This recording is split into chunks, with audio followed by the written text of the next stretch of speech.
Hello my dear student, welcome to my YouTube channel Shiksha with Asha. जैसे कि आप सभी लोग जानते हैं कि मैंने इसका पार्ट 1 ज्योग्राफी का कवर करवा चुकी हूँ, जिसमें हम 10th क्लास के ज्योग्राफी चैप्टर नंबर 2 के बारे में पढ़ा रही हैं। तो आइए स्टार्ट करते हैं। किस प्रकार देखेंगे कि हमने किस प्रकार लास्ट कवर चैप्टर करा था। जिन बच्चों ने मेरी प्रीवियस वीडियो नहीं देखी है वह प्लेलिस्ट में जाकर वह देख सकते हैं। तो आइए स्टार्ट करते हैं।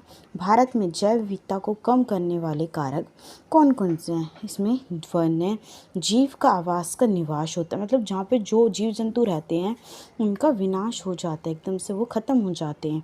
जंगली जानवरों को मारना, आखेटन, पर्यावरणीय प्रदूषण, विपास्तीकरण और दावानल आदि शामिल है। इसमें पर्यावरण विनाश के अन्य मुख्य कारणों में संसाधनों का असमान बंटवारा होना, डिस्ट्रीब्यूट होना, व उनका असमान उपयोग करना, बेनियम से वेस्टफुल यूज़ करना और पर्यावरण के रख रखाव पर ये काफ़ी निर्भर होता है।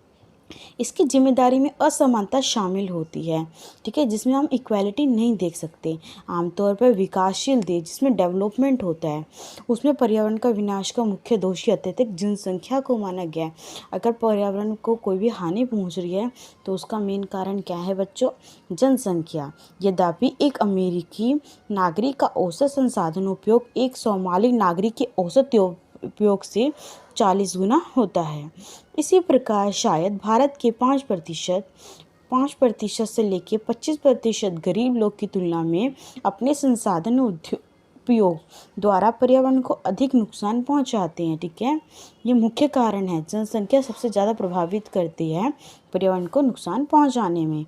5% लोगों की पर्यावरण रख रखाव में भी कोई जिम्मेदारी नहीं है। प्रश्न ये है कि कौन क्या कहाँ से और कितना उपयोग करता है, ठीक है, यूज़ कितना करता है। ठीक, क्या आप जानते हैं, हम पढ़ेंगे अब। क्या आप जानते हैं कि भारत के आधे से अधिक प्राकृतिक वन खत्म हो चुके हैं? क्या आपने सुना है कि लोगों की ज़्यादातर वेस्ट करने से पर्यावरण का, अगर आप मटेरियल ज़्यादा यूज़ करेंगे, जैसे पेड़ पौधे से, जैसे आपकी नोटबुक ही सोच लो जो कागज़ से बनी होती है, पेड़ों को काटने से बनाई गई है, क्या आप उसका सही प्रयोग करते हैं? कभी आप सोचें इसके बारे में। तो उससे हमारा क्या हो रहा है? प्राकृतिक भी खत्म होता हुआ जा रहा है। 1/3 जलमर्ग भूमि सूख चुकी है। कितनी भूमि सूख चुकी है? जो वाटरलैंड है हमारा 1/3 तक सूख चुका है। और 70% धरातलीय जल क्षेत्र जिससे वाटर बॉडीज प्रदूषित हो चुकी है। और 40% मैंग्रोव क्षेत्र लुप्त हो चुके हैं। जो मैंग्रोव वन है, जिसे क्षेत्र वो कहते हैं पेड़ जहाँ पे बहुत सारे लगे होते हैं, ठीक है, 40% वहाँ पे भी वन खत्म हो चुके हैं। जंगली जानवरों के शिकार और व्यापार तथा वाणिज्य की दृष्टि से कीमती पेड़ पौधों की कटाई के कारण हजारों वनस्पति और वन्य जीव जातियाँ भी लुप्त हुई नजर आती है। क्रियाकलाप के बारे में पढ़ेंगे। क्या आपने अपने आसपास ऐसी गतिविधियाँ देखी है जिसमें जैव विविधता कम होती हुई नजर आ रही है? इस पर एक टिप्पणी जरूर लिखिए और इन गतिविधियों को कम करने के उपाय भी बताएं। वनों और वन्य जीवन का विनाश किस प्रकार देखा गया है? वनों और वन्य जीवों का विकास मात्र जीव विज्ञानी का विषय ही नहीं है, ठीक है, ये जीव विज्ञानी से रिलेटेड नहीं है, बल्कि जैव संसाधनों का विनाश सांस्कृतिक विविधताओं के विनाश से जुड़ा हुआ है। इसका मतलब ये है कि ये नहीं कि जीव जंतुओं से हमारा पर्यावरण विनाश हो रहा है, पेड़ पौधे खत्म हो रहे हैं, बल्कि जो संस्कृति में जो जनसंख्या रहती है उनके अंधाधुंध यूज़ करने से, प्रयोग करने से हमारे देश का विनाश, विविधता का विनाश होता हुआ प्रतीत हो रहा है। जैव विनाश के कारण कई मूल्य जातियों और वनों पर आधारित समुदाय निर्धन हो चुके हैं, मतलब एकदम से गरीब हो चुके हैं, जैसे हमारे पास कुछ बचा ही नहीं है, और आर्थिक रूप से हाशिए पर पहुंच गए हैं। ये समुदाय खाने पीने, औषधि, संस्कृति, खाने पीने, औषधि होती बच्चों दवाई, संस्कृति, अध्यात्म इत्यादि के लिए वनों और वन्य जीवन पर निर्भर होता है। हमें दवाइयाँ चाहिए होती हैं, हमें फ्रूट चाहिए होते हैं, तो हमेशा पेड़ पौधों पर निर्भर रहते हैं। गरीब वर्ग में भी महिलाओं पुरुषों की तुलना में अधिक प्रभावित होती है, ठीक है।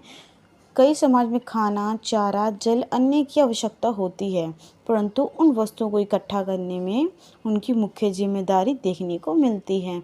आपने देखा ही होगा कभी, अगर आप बाहर जा रहे हैं तो कूड़ा करकट चुन चुन के भी लोग खाना भी इकट्ठा करते हैं। किन किन बच्चों ने ऐसा होता हुआ देखा है, तो कमेंट बॉक्स में ज़रूर बताइएगा। और आपने उनकी हेल्प कितनी बार की है, साथ में ये भी बताइएगा। जैसे कि इन संसाधनों की कमी होती जा रही है, महिलाओं पर कार्य भी भार बढ़ता जा रहा है, मतलब कार्य भी उनका दिनों दिन बढ़ता जा रहा है। कई बार तो उनको संसाधन इकट्ठा करने के लिए 10 किलोमीटर तक पैदल चलना पड़ता है, जैसे कि अभी मैंने बताया आपको। इससे उन्हें गंभीर स्वास्थ्य समस्याएं भी झेलनी पड़ती है। काम का समय बढ़ने के कारण घर और बच्चों की अपेक्षा, जिसकी गंभीर समाज दुष्परिणाम हो सकता है, मतलब इसके बैड इफ़ेक्ट आपको देखने को मिलेंगे। वन कटाई के परोक्ष परिणाम जैसे सूखा पड़ना, बाढ़ भी गरीबी तबके और को सबसे अधिक प्रभावित करता है। ठीक है, किस किस को प्रभावित करते हैं, एक बार ये भी क्वेश्चन पूछ सकते हैं आपसे। इन स्थिति में गरीबी पर्यावरण निम्नीकरण का सीधा परिणाम होता है। भारतीय उपमहाद्वीप में वन्य जीवन मानव जीवन के लिए बहुत अधिक कल्याणकारी होते हैं। यह आवश्यक है कि वन्य जीवन के संरक्षण के लिए सही नीतियाँ अपनानी चाहिए। आइए देखते हैं भारत में वन्य और वन्य जीवन की संरक्षण किस प्रकार किया जाता है।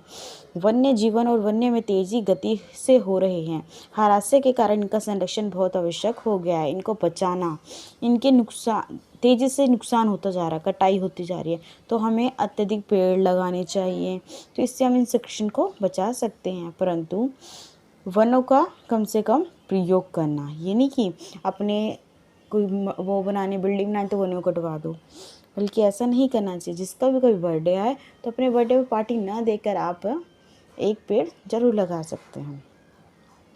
हमें वनों और वन्य जीवन का संरक्षण करना आवश्यक क्यों है? संरक्षण से पारिस्थितिक विविधता बनी रहती है और हमारे जीवन का साध्य संसाधन जल, वायु, मृदा बने रहते हैं। ये विभिन्न जातियों में बेहतर जनन के लिए वनस्पति और पशुओं में जेनेटिक जिसे कहते हैं विविधता को संरक्षित रखता है। जैसे कहते हैं ना, आने वाली पीढ़ी, उसे जीन्स कहते हैं। ठीक है, उदाहरण के तौर पर हम कृषि में अभी भी पारंपरिक फसलों पर निर्भर होते हैं। आज तक भी हम कृषि पर बहुत निर्भर होते हैं, क्योंकि हमें खाना ही कृषि से मिलता है। जलीय जैव विविधता मोटे तौर पर मछली पालन बनाए रखने पर निर्भर होते हैं।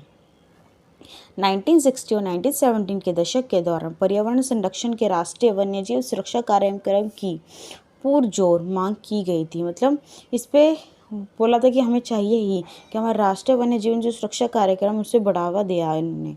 ठीक है, और भारतीय वन्य जीवन संरक्षण अधिनियम एक्ट कब आया, तो आपसे पूछ सकते हैं एक नंबर में कि भारतीय वन्य जीवन अधिनियम 1972 में लागू किया गया। इसमें वन्य जीव के आवास संरक्षण के अनेक प्रावधान थे। सारे भारत में रक्षित जातियों की सूची भी शामिल की गई कि इसमें कितने लोग हमारे यहाँ रहते हैं, तो उसकी भी सूची प्रदर्शित की गई। इस कार्यक्रम के तहत बची हुई संकटग्रस्त जातियों के बचाव, जैसे हमने इस चैप्टर में पढ़ा था कि जो उनको संकटग्रस्त सूची में रखा गया। ठीक है, ऐसे ही शिकार प्रतिबंधन पर जीवनी आवास का कानून संरक्षण और जंगलियों के लिए तैयार किया गया। ठीक है प्यारे बच्चों, जीवों के व्यवहार पर रोक लगाना आदि पर प्रबल दिया गया बहुत जोरों शोरों से कि हमें ये मांग पूरी ही करनी है। तो उससे कानून एक्ट भी बन गया कि हमें जीव जंतुओं को, पेड़ पौधों को, वन्य जीव प्राणियों को भी हमें बचाना है। केंद्रीय सरकार व कई राज्य सरकार ने राष्ट्रीय उद्यान और वन्य जीव पशु विहार स्थापित कर दिए। इसके बारे में आप पहले ही पढ़ चुके हैं। केंद्रीय सरकार ने कई परियोजनाओं को भी की घोषणा की, जिस प्रकार मैंने अभी आपको बताया 1972 वन्यजीव सुरक्षण अधिनियम, जिनका उद्देश्य गंभीर खतरों में पड़े हुए कुछ वन्य प्राणी किसके लिए चलाया गया था, ये वन्य प्राणी के संरक्षण के लिए चलाया गया था। इन प्राणियों में बाघ भी आता है, सींग वाला गेंडा भी आता है, कश्मीरी हिरण, हुकुल, 3 प्रकार के मगरमच्छ, स्वच्छ जल मगरमच्छ, लवणीय जल मगरमच्छ, घड़ियाल, एशिया घड़ियाल आदि देखने को मिलते हैं। इसके अतिरिक्त कुछ समय पहले भारतीय हाथी, काला हिरण, चिंगारा, भारतीय गौड़ावन और हिम तेंदुए आदि के लिए शिकार, व्यापार, ठीक है, और संपूर्ण अथवा आंशिक प्रतिबंध लगाकर कानून संरक्षण तैयार किया गया। इसी प्रकार आज हम पढ़ेंगे, आप पढ़ने जा रहे हैं कि बाघ परियोजना क्या थी। काफ़ी बार इससे 10th क्लास में क्वेश्चन पूछे गए हैं। ठीक है, तो आपको अच्छे से पढ़ना है इसके बारे में। तो आइए स्टार्ट करते हैं।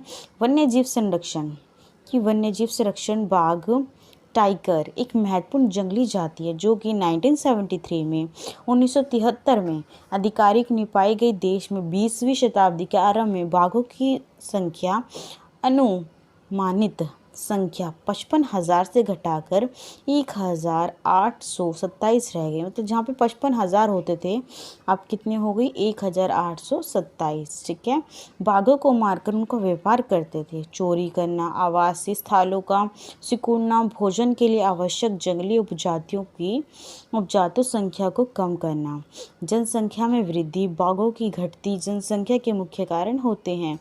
बाघों की खाल का व्यापार करना और उनकी हड्डियों का एशियाई देशों में पारंपरिक औषधि में प्रयोग के कारण यह जाति विलुप्त होती हुई प्रतीत हो रही है। विलुप्त का मतलब होता है गायब हो जा रही है, इसके कगार पर पहुंच गई क्योंकि भारत नेपाल दुनिया की 2/3 बाघों की व्यापार करता है। ठीक है, और उनके आवास उपलब्ध हैं। ये देश की शिकार, चोरी और गैर कानूनी व्यापार करने वाले के लिए मुख्य निशान है। प्रोजेक्ट टाइगर क्या है? आपसे बहुत बड़ी क्वेश्चन पूछा गया है। प्रोजेक्ट टाइगर क्या है? विश्व की बेहतरीन वन्य जीव परियोजना में से यह एक परियोजना है। मतलब ये भी एक एक्ट चलाया गया था।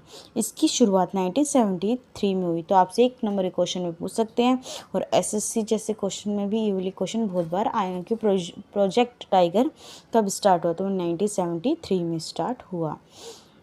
इसके शुरू में इसमें बहुत सफलता प्राप्त हुई। स्टार्टिंग में तो बहुत अच्छा देखने को मिला, पर बाद में क्योंकि बाघों की संख्या घटकर 1985 में 4,002 और 1989 में 4,334 हो गई, परंतु 1993 में इसकी संख्या घटकर 36,000 तक पहुंच गई। भारत में 32,137.14 वर्ग किलोमीटर 32,137.14 किलोमीटर फैली हुई 39 बाघ रिजर्व। ठीक है, बाघ संरक्षण मात्र संकटग्रस्त जाति में आ गया, किसको लुप्त होने का खतरा है। ठीक है, क्योंकि इसे बचाने के लिए कोई प्रयास रहा ही नहीं। इसका उद्देश्य बहुत बड़े आकार के जैव जाति को ही बचाना था। मतलब ये सबसे इम्पोर्टेंट, बहुत डरावना सा कह सकते हैं, बहुत इम्पोर्टेंट माना जाता था। ठीक है, तो इसको बचाना बहुत इम्पोर्टेंट हो गया था। जैसे कि उत्तराखंड में सबसे इम्पोर्टेंट क्वेश्चन आ रहा है, और एसएससी जैसे क्वेश्चन में भी बहुत बार ये पूछा गया है कि जो उत्तराखंड में कॉर्बेट राष्ट्रीय उद्यान है वो पश्चिम बंगाल में सुंदरवन राष्ट्रीय उद्यान है, मध्य प्रदेश में बाढ़गढ़ राष्ट्रीय उद्यान है, और राजस्थान में संरक्षित वन्य जीव पशु विहार है जिसे हम इंग्लिश में सेंचुरी कहते हैं। असम में मानस बाघ रिजर्व और केरल में पेयरी बाघ रिजर्व भारत में संरक्षण परियोजना के कुछ उदाहरण हैं। तो आपसे पूछ सकते हैं कि कौन कौन सी प्रणाली चलाएगी भारत में बाघ को बचाने के लिए, तो आप इन सब के नाम लिख सकते हैं। तो आइए, स्रोत राष्ट्रीय बाघ संरक्षण अथॉरिटी, पर्यावरण एवं वन्य मंत्रालय, भारत सरकार 2019 और 10। ठीक है, आइए इसके बारे में आगे पढ़ते हैं। आजकल संरक्षण परियोजना जैव विविधताओं पर केंद्रित होती है, ना कि इसके विभिन्न घटकों पर। ठीक है, कैसे कार्य चलाए जा रहे इस पर नहीं, बल्कि उसके बचाव पर कार्य करती है। संरक्षण के विभिन्न तरीकों की गहनता की खोज की गई, किस प्रकार हम इसे बचा सकते हैं। संरक्षण नियोजन में कीटों को भी बहुत महत्वपूर्ण दिया गया, मतलब कीटों को भी किस प्रकार बचाया जाता है, उससे कैसे संरक्षण कर सकते हैं उस पर भी काफ़ी बल दिया। वन्य जीव अधिनियम 1980 और 1986 के तहत सैकड़ों तितलियां, पतंगों, भंगों एवं ड्रैगन फ्लाई को भी बहुत इंपॉर्टेंस दी गई और साथ में संरक्षण जातियों में शामिल किया गया। 1981 में पौधों की भी 6 जातियां पहली बार इस सूची में देखने को मिली। क्रियाकलाप, भारत में वन्य जीव पशु विहार और राष्ट्रीय उद्यान के बारे में और जानकारी प्राप्त करने के लिए उनकी स्थितियां मानचित्र पर अंकित की गई। अब हम पढ़ने जा रहे हैं वन्य और वन्यजीवी संसाधनों के प्रकार और वितरण के बारे में। यदि हम वन्य और वन्य जीवन संसाधनों को संरक्षित, उसको बचाव करना चाहते हैं, तो प्रबंधक, नियंत्रण, विनियमन अपेक्षाकृत कठिन होता है। भारत में अधिकतम वन्यजीव या तो प्रत्यक्ष रूप से सरकार के अधिकार क्षेत्र में होते हैं, प्रत्यक्ष होता है डायरेक्ट तरीके से, या वन्य विभाग अथवा अन्य विभागों के जरिए सरकार के प्रबंधक में है। इन्हें निम्नलिखित वर्गों में बांटा गया है। तो आइए देखते हैं कौन कौन से वर्गों में। सबसे पहला है हमारा आरक्षित वन। आरक्षित वन क्या होते हैं? देश में आधे से अधिक वन क्षेत्र आरक्षित वन घोषित किए गए हैं। जहाँ तक वन्य और वन्य प्राणी के संरक्षण की बात आती है, आरक्षित वनों को सर्वाधिक मूल्यवान माना जाता है। ठीक है, जहाँ पर जीव जंतु अत्यधिक सुरक्षित रहते हैं। नेक्स्ट है हमारा रक्षित वन क्या है?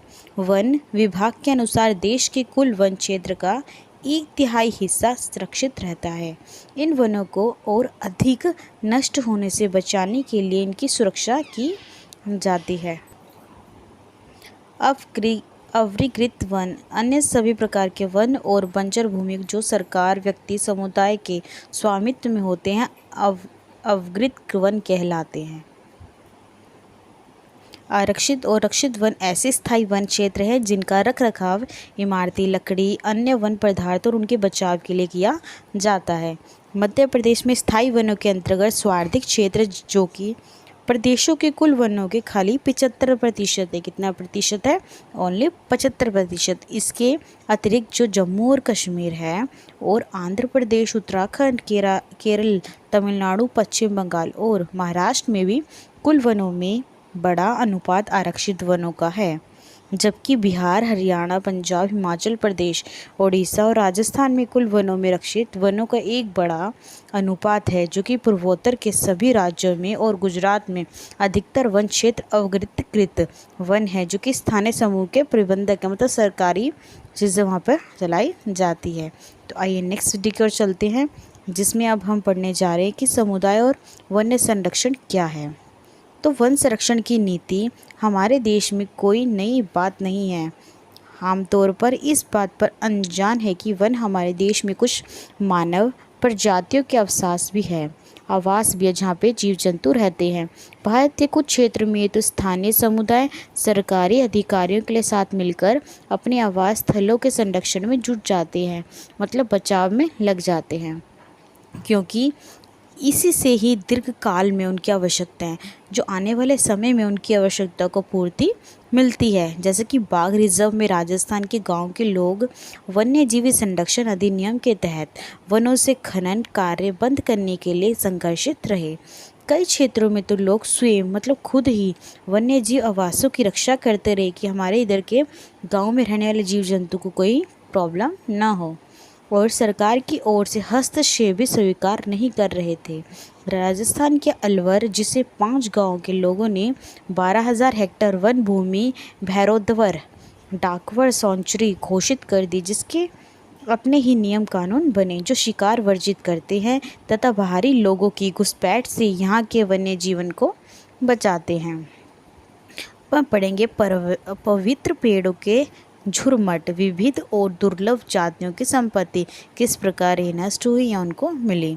प्रकृति की पूजा सदियों पुराना जनजातीय विश्वास है, जिनका आधार प्रकृति के हर रूप से रक्षा करना होता है। प्रकृति को हर तरफ से उसके संविधान पहुँचाना होता है, उसके संरक्षण करना होता है। इन्हीं विश्वासों ने विभिन्न वनों को मूल्य एवं गौरवमयी रूप से बचा के रखा है, जिन्हें पवित्र पेड़ों की झुरमट देवी देवताओं के वन कहते हैं। क्या कहते हैं इन्हें? देवी देवताओं के वन के नाम से जाना जाता है। वनों के इन भाग में या तो वनों के ऐसे बड़े भागों में स्थानीय लोग की घुसते तथा ना कि किसी और को छेड़छाड़ करने देते, ना तो किसी जानवर घुसते थे वहाँ पे, ना ही कोई लोग वहाँ पे छेड़छाड़ करने के लिए आते थे। ठीक है मेरे बच्चों, कुछ समाज कुछ विशेष पेड़ों की पूजा करते थे और आदिकाल से इनका संरक्षण करते आ रहे हैं, मतलब बहुत टाइम से इनके बचाव के लिए लगे हुए हैं। छोटा नागपुर के क्षेत्र में मुंडा में स्थान जनजातियाँ मछुआ और कंबद के पेड़ों की पूजा करते थे। ओडिशा और बिहार की जनजातियाँ शादी के लिए दौरान इमली और आम के पेड़ों की पूजा करते थे।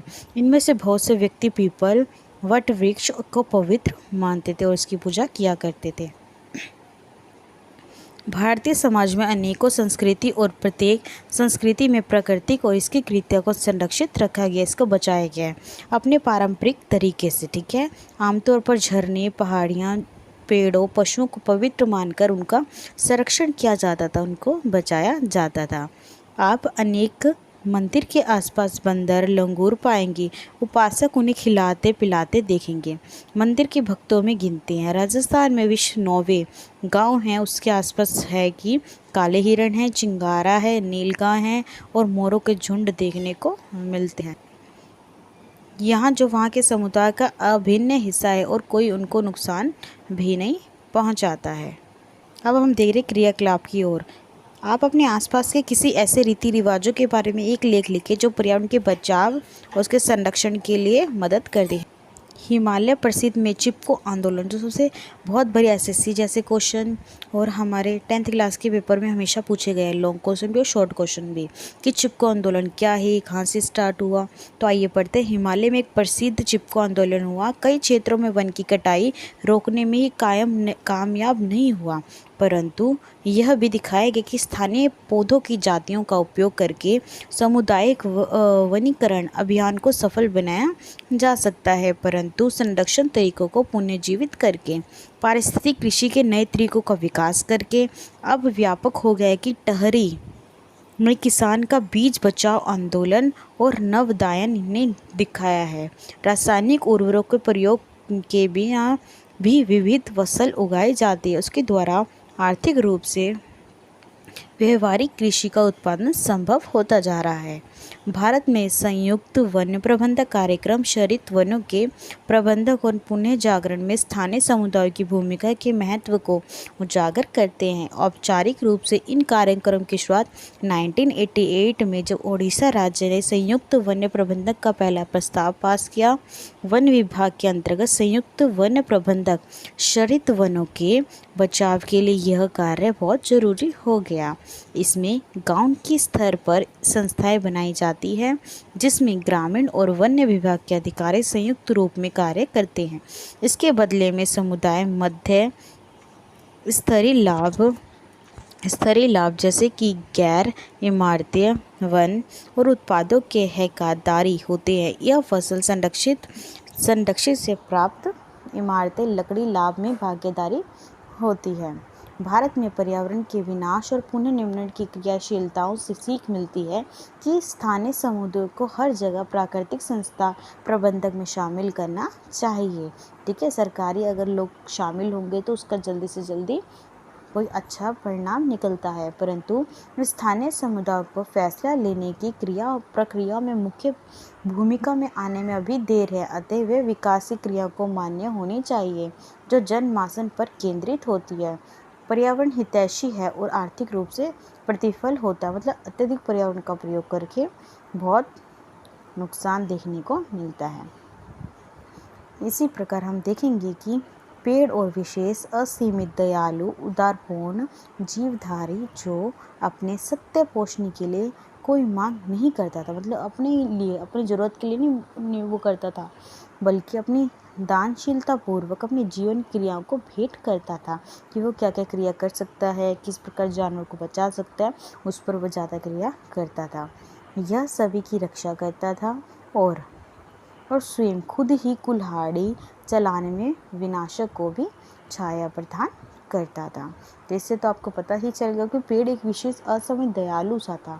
वो हर किसी के लिए छाया प्रदान करता है, अपने आप को कटवा के भी दूसरों को मेडिसिन कागज हर चीज़ प्रोवाइड करता है। इससे सत्यप्रकाशी के लिए मांग की थी, न कि अपनी जीवन की अपने आप को कट कर भी वो दूसरों को हर चीज़ प्रोवाइड करवाता था जो हमारे पेड़ पौधे होते हैं। इसलिए सभी की वो रक्षा करता है, छाया देते से कुल्हाड़ी चलाने और विनाशक को भी छाया प्रदान करता है। जो उसको काट रहा है उससे भी वो बचाव करता है। आगे बच्चे स्टार्ट करते हैं एनसीईआरटी के क्वेश्चंस के बारे में। एनसीईआरटी के क्वेश्चन, ठीक है, पहले ही मैं आपको प्रोवाइड करवा चुकी हूँ। जिन बच्चों को कोई प्रॉब्लम हो तो वो मेरे प्लेलिस्ट में शिक्षा विजासा में प्लेलिस्ट में जाके देख सकते हैं। तो ये क्वेश्चन नंबर फर्स्ट है हमारा, इनमें से कौन सी टिप्पणी प्राकृतिक वन जाति और प्राणी जाति के रहस्य को सही नहीं है, इनका क्या कारण है? क्या कृषि प्रसार है, विहतित स्तर पर विकास परियोजना है, या पशुचारण और ईंधन लकड़ी एकत्रित करना है, या तीव्र औद्योगिक और शहरीकरण है? तो इसका आंसर है विहत स्तरीय और विकास परियोजना। नेक्स्ट सेकंड क्वेश्चन, इनमें से कौन से संरक्षण तरीका समुदाय की सीधी भागीदारी नहीं करता है? सर सही से क्वेश्चन पढ़ना है, इसमें नहीं आया वर्ड, कई बार बच्चे इसका गलत आंसर लगा देते हैं। तो फर्स्ट आंसर है संयुक्त वन प्रबंधक, चिपको आंदोलन, बीच बचाओ आंदोलन या वन्य जीव पशु विहार का परिसेंचुरी। इसका आंसर है हमारा वन्य जीव पशु विहार और परिसीमन। नेक्स्ट क्वेश्चन है मैचिंग करो, ठीक है, कि काला हिरण कहाँ पाया जाता है? एशिया हाथी, अंडमान जंगली सुअर, हिमालय भूरा भालू, गुलाबी सिर वाला बत्तख, और ये कहाँ लुप्त हुआ है? दुर्लभ, संकटग्रस्त, सुभेग, वैल्यूनेबल है, स्थानिक है। तो ये मैचिंग करते जो काला हिरण है वो क्या है? एकदम संकटग्रस्त होता जा रहा है। जो एशियाई हाथी है वो वैल्यूनेबल है, मतलब सुभेद है। अंडमान जंगली सुअर है जो वो स्थानिक है। हिमालयन भूरा भालू है जो वो दुर्लभ है, ठीक है। और जो गुलाबी सिर वाली बत्तख है वो लुप्त होती जा रही है। इसी प्रकार इसका मेल करना है। नेक्स्ट क्वेश्चन है हमारा मेल करने के लिए। तो पहला क्वेश्चन है हमारा आरक्षित वन क्या है? आरक्षित वन होते हैं वन्य और वन्य जीवन संसाधनों और संरक्षण की दृष्टि से स्वार्थिक मूल्यवान वन को हम आरक्षित वन कहते हैं। और रक्षित वन क्या है? वन्य भूमि जो अधिक शरण से बचाई जाती है उसे रक्षित वन कहते हैं। अब गृहीकृत भूमि क्या होती है? जो कि सरकार, व्यक्ति की निजी, समुदाय के अधीन अन्य वन और बंजर भूमि होती है, ठीक है।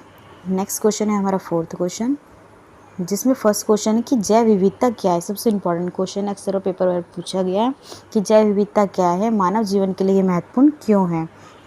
तो जैव विविधता वन्य जीवन को कृषि फसलों में विविधता का प्रतीक होती है। ये मानव जीवन के लिए बहुत महत्वपूर्ण होती है क्योंकि यह मानव की विभिन्न आवश्यकताओं की पूर्ति करती है, ठीक है। नेक्स्ट क्वेश्चन है हमारा सेकंड, विस्तार पूर्वक बताना है कि जो मानव की क्रिया, जो मानव दिन रात क्रिया करते रहते हैं, किस प्रकार प्राकृतिक वनस्पति जात और प्राणी जात के कारक हैं। तो मानव अपने स्वार्थ के अधीन, मतलब अपने लिए होकर, अधीन होकर कभी ईंधन के लिए तो कभी कृषि के लिए वनों को अंधाधुंध कटाई करते हैं अपनी ज़रूरतों को पूरा करने के लिए। और वन्य और वनस्पति का नष्ट करते जा रहे हैं, एकदम उसको डिस्ट्रॉय करते जा रहे हैं। साथ ही वन्य जीवन का प्राकृतिक आवास भी छीन ले रहे हैं। जो जीव जंतु अपना घर बनाकर रहते थे उसको भी वह ख़त्म करते जा रहे हैं। जब उद्योग, खासकर रासायनिक उद्योग को कूड़ा कचरा खुले में फेंक दिया जाता है तब भूमि प्रदूषण होता है। वृक्षों के अंधाधुंध कटने से पर्यावरण को भी नुकसान पहुंचता है, जैसे वर्षा का कम होना। इसी प्रकार हमारा पांचवा क्वेश्चन है पांचवे का फर्स्ट पार्ट, जिसको हमने 120 शब्दों में आंसर देने हैं कि भारत में विभिन्न समुदाय ने किस प्रकार के वनों, वन्यजीव संरक्षण और रक्षण में योगदान दिया है। तो राजस्थान के लोगों ने सरिस्का बाघ रिजर्व बैंक में होने वाले खननों का विरोध किया और सफलता भी प्राप्त की कि उनके फ़ायदे के लिए वो काम नहीं हो रहा था, बाघों को बचाया नहीं जा रहा था, इसलिए उनका ये सब स्टार्ट किया गया। हिमालय क्षेत्र में चिपको आंदोलन द्वारा वृक्षों की अनियमित कटाई को रोकने का प्रयास किया गया। राजस्थान के अलवर जिले के 5 गांवों ने मिलकर 12,000 हेक्टेयर भूमि भैरोदेव डाकर सेंचुरी बनाई, जहां पर बड़े कूड़ेदान बनाकर शिकार वर्जित किया जाता था और लोग घुसपैठ पर रोक लगाई जाती थी। भारत के विभिन्न आदिवासियों और जनजाति क्षेत्रों में वनों की कटाई देवी देवता को मानकर समर्पित करते थे और उनकी पूजा किया करते थे। राजस्थान में इस तरह के क्षेत्रों को बड़ी कहा जाता था। क्या कहते थे बच्चों? बड़ी के नाम से जानते थे। नेक्स्ट हमारा क्वेश्चन है वन्य और वन्य जीव संरक्षण में सहयोगी रीति रिवाज का एक निबंध आपको लिखना है। तो भारत के जनजाति लोग प्रकृति की पूजा सदियों से करते आ रहे थे। उनके इन विश्वासों से विभिन्न वनों को मूल कायम से रूप से बचाया जाता था, जिन्हें पवित्र पेड़ों के झुरमुट देवी देवताओं के वन कहते थे। वनों के इन भाग में या तो वनों के ऐसे पेड़ भागों में न तो स्थानीय लोग घुसते थे और न ही किसी और को छेड़छाड़ करने देते थे। कुछ समाज में कुछ पेड़ों की पूजा किया करते थे। आदिकाल से ही जो आदिकाल से लोग थे, आदिकाल के लोग क्या करते थे, उनकी पूजा किया और संरक्षण भी किया करते थे। छोटा नागपुर के क्षेत्र में मुंडा स्थलीय जनजातियां मछुआ और कंदक के पेड़ों की पूजा किया करते थे। उड़ीसा और बिहार की जनजातियां शादी के समय इमली के पेड़ों की पूजा करते थे। कई लोग तो पीपल और वट की पूजा करते थे। आप सभी ने पीपल का पेड़ तो देखा ही होगा। किन किन बच्चों के घर पे पीपल का पेड़। भारतीय सामाजिक में अनेक संस्कृति, प्रत्येक संस्कृति में प्रकृति उनकी कृतियों को संरक्षित करने में अपनी पारंपरिक तरीके से भारतीय झरना, पहाड़ियाँ, चोटी, पेड़ों, पशुओं को पवित्र मानकर उनका संरक्षण करके पूजा किया करते थे, जो कि मंदिरों स्थलों पर खिलाते थे। राजस्थान में गांव के आसपास के लोग हिरन, नीलगांव, चिंगारा और मोरों के झुंड को देखा करते थे, जो कि इनके समाज के अभियंग है, क्योंकि ये इन्हें कोई भी नुकसान या कोई भी प्रयोग में बेकार चीज़ नहीं लाया करती थी। आई होप कि आपको मेरे एनसीईआरटी के सॉल्यूशन भी पसंद आ रहे होंगे। जिन बच्चों को कोई प्रॉब्लम हो तो कमेंट बॉक्स में बता सकते हैं। जिन बच्चों को मेरे लेक्चर पसंद आए तो वो सब्सक्राइब करें, शेयर करें तथा कमेंट बॉक्स में कमेंट करें, ठीक है। और यदि किन्हीं बच्चे कोई क्वेरी हो तो कमेंट बॉक्स में बता सकते हैं। और मैंने अभी तक आपको 10 तक की चैप्टर नंबर 2 के सॉल्यूशन प्रोवाइड करवा चुकी हूँ, ठीक है। अब कल हम पढ़ेंगे chapter number 3। Thank you watching my YouTube channel. Thank you